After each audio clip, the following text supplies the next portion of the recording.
NASA-ს ასტრონავტები ბაჩ უილმორი და სანი უილიამსი, რომლებმაც საერთაშორისო კოსმოსურ სადგურზე ISS-ზე 9 თვე დახვეს, SpaceX-ის კაფსულით დედამიწაზე დაბრუნდნენ. თავდაპირველი გეგმის მიხედვით მისია მხოლოდ 1 კვირის განმავლობაში უნდა გაგრძელებულიყო.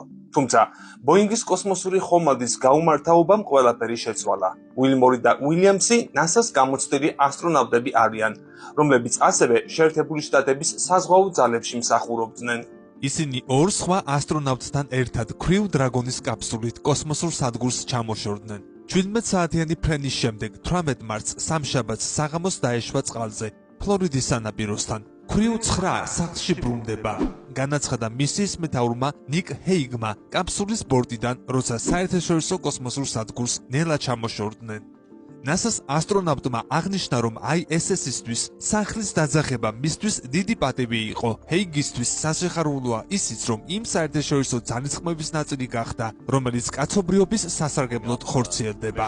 გამომგზავრებამდე პირდაპირ ეთერში ვიხილეთ, როგორ ემშვიდობებოდა 4 კაციანი ეკიპაჟი კოლეგებს. შემდეგ კი მათ 2 საათის განმავლობაში წნევის კომუნიკაციისა და კაფსულის იზოლაციის შემოწმებები გაიარეს. ბოინგის სტარლაინერის ტექნიკური ხარვეზები და NASA-ს ასტრონავტების დასაბრუნებელი საგანგებო გეგმა ერთგვარ გლობალურ და პოლიტიკურ სანახაობად იქცა. ასტრონავტების წყვილი კოსმოსში ივნისში გაემგზავრა, რათა 8 დღიანი სატესტო მისია შეესრულებინა. ამის მიუხედავად სტარლაინერის ძრავის სისტემაში გამოვლენილმა პრობლემებმა მათი დაბრუნება რამდენჯერმე შეაფერხა. საბოლოოდ NASA-მ გასულ წელს გადაწყვიტა, რომ ისინი SpaceX-ის კაფსულით დაებრუნებინა.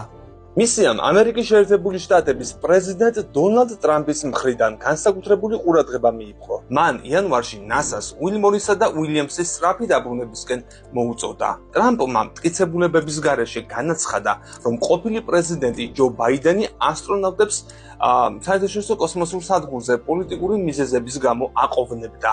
SpaceX-ის აღმასრულებელმა დირექტორმა ილონ მასკმა, რომელიც ტრამპის ახლო მრჩეველია, ასტრონავტების დაბრუნებას მხარი დაუჭირა.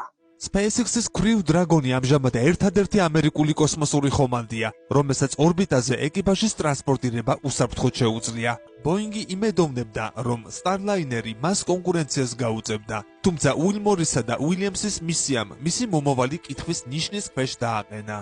დაბრუნების შემდეგ ასტრონავტები ჰიუსტონში მდებარე ჯონსონის კოსმოსურ ცენტრში გადაიყვანეს, სადაც რამდენიმე დღის განმავლობაში ჯანმრთელობას უმოწმებდნენ. ამის შემდეგ ისინი სახლებში თავიანთ ოჯახებთან დაბრუნდნენ. გამოიწერე კოდის YouTube არხი. ნახე უამრავი საინტერესო ვიდეო სხვადასხვა თემაზე.